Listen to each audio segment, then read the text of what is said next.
Hello. Hello, Rob. Thank you for coming tonight. Several years ago, my wife Charlotte, who has sustained me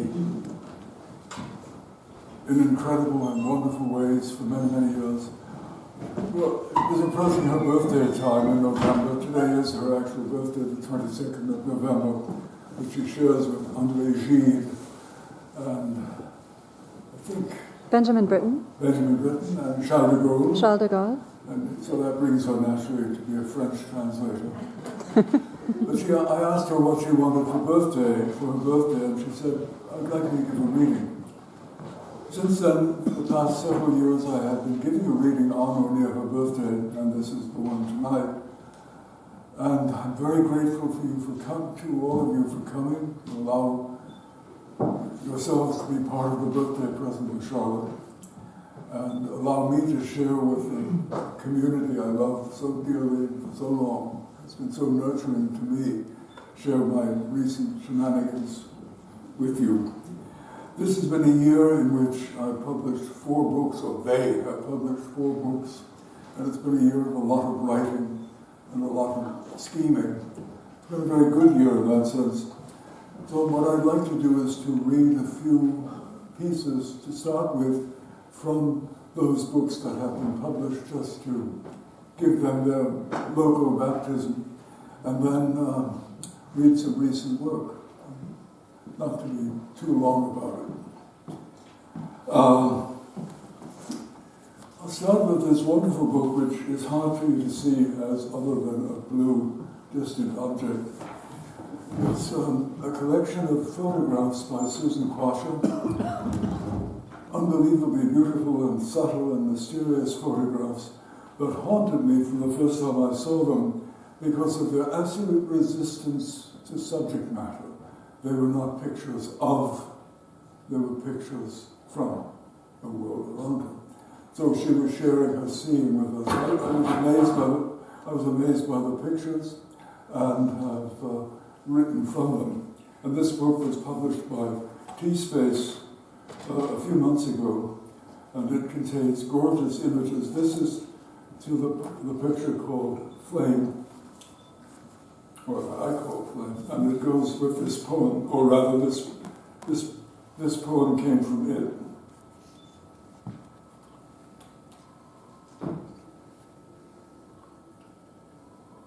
It is real, that is, the grace of thingliness inhabits it. It makes sense from any vantage. It is the same sign, can't be interpreted. The final mystery is clarity. Something right here, the unnameable, full of reminders of other names, lost loves, burnt down forests, ancient water on the moon, in the light of eclipse. It wants me to leap up, to meet it by looking, confuses my grammar like an unexpected hand on the skin of your back. Who knows who touches me? We are far from the Iliad, where even the nights are bright and the watchfires still are blazing on the beach. If I just turn my head, the sea is made of wood, or the sea too is on fire, but that's how it seems to me. So this is about me, not it, you know? It sneers at me, with the beautiful sneer, say, of self-indulgent Isabella d'Este, that pretty girl with the snake around her neck, all colors of the earth, and this is what the snake was thinking. She scratched the light to let the darkness in. When you climb the rock, you can't see the color of the rock, you almost are. The color of time from far away, sunset in the mind. So all of those pictures had wonderful magnetic powers in them to draw me, to draw this stuff. I mean, the poems are not about the pictures, but just what the pictures made happen. This is called The Road Goes Down, The Road Down Goes Up. Everything is going to the sky. That seems to be the secret. Heraclitus to Heidegger, they all seem to say so. There is a road that goes there, a line to follow, trees and other sentinels assert the way. To say the way is to protect it. We go as far as we can, but it is who we are. We are the ones who go as far as we can. We follow any tree. A tree is what Dasein actually says or sings. Men argue about whether there's anything on the other side of the sky, some other sort of being or being. But we keep going. This picture grows lighter as you look at it. The dawn is coming. Make sure we get there in time. Or sunset. Only fools think there is a difference. It is the same light, constantly growing. Wherever you look, already the trees are all behind you.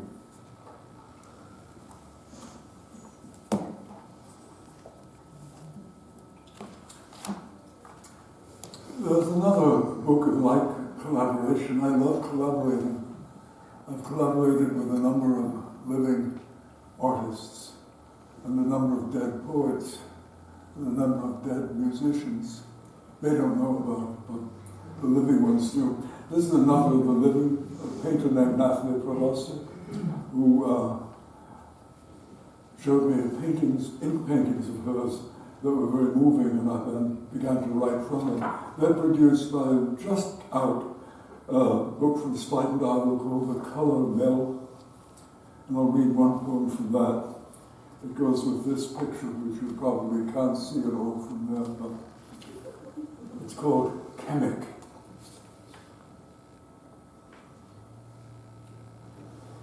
I can't have everything, but I have everything. A schoolboy listening to Sibelius, an old man listening to Ornette, a girl eating peaches, peach gum on my fingers, all tall other trees, hills of petaluma, chapped lips, tulip tree tossing in the wind. The wind, I summon you to bear unfeigned witness. God is what keeps waking up in you, a kind of rhyme. Woman on motorcycle, amarillo, yellow, east, against the course of sun, empire, mud puddle, glamorous sunlight poured over uneasy trees. All that agitation, they're hurrying me along. Say everything, get it all in place.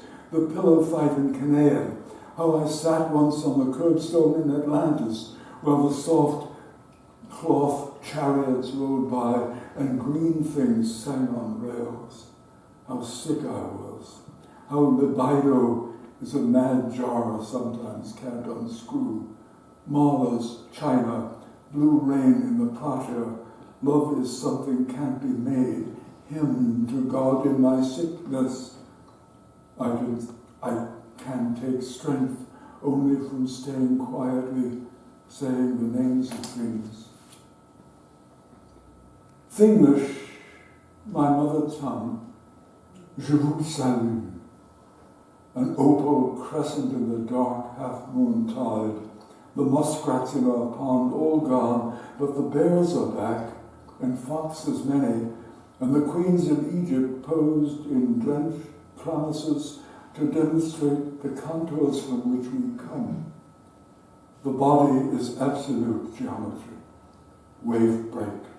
In silver, almost city light, a corner is a precious thing. An alphabet of birds. You could spend all day writing down what they fly. Dress well and children, a kind of ball game. There are tea leaves in your hair. I wanted to be part of myself like a post office, part of the geography. Look for the Cataliva Bridge over the mild Delaware. The cathedral is coming to visit. Long-grain rice spills out of Aladdin's attaché case. Theft is the ecstasy of law. The cavern is empty. Art is fled. leave our heirs the cold, stuffed crocodile. I took the mass of ordinary lead, PB, and set it on a porcelain saucer in my mind. Then in the hour when the crows fly up, concentrated my mild attention on its luster, dull, peaceful grey. As I was seeing, the lead was responding to being seen. Things do. So it wasn't long before it shouldered down and began shrinking, its mass moving lustful in upon itself. Watching made it go faster. The shrinking mass took on cubic form, denser. The plate cracked from the concentration, such weight.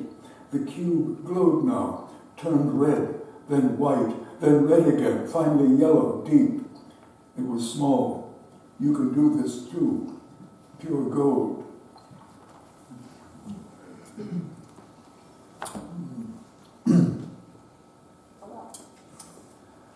Another book that came out this year was this wonderful cover picture of Carrie Harrison as Oedipus. Carrie played the role of Oedipus after Colonus in my play when it was done in New York a few years ago, directed by Creighton Atkinson, who has wonderfully consented to be here tonight and read to you, since it's a voice, it's in a woman's voice, the part of Clytemnestra in her last great speech. Let me say that the play is Orestes, which is the fifth play in that collection. And unlike most treatments of Orestes and his problems with his mother and his sister, my play, Orestes, isn't man enough to kill his mother. He goes to kill her, but instead sinks on his knees in front of her, grasps her around the waist, and buries his head in her bosom, in her belly. Electra comes up behind him and does the deed, stabs the mother, kills Clytemnestra.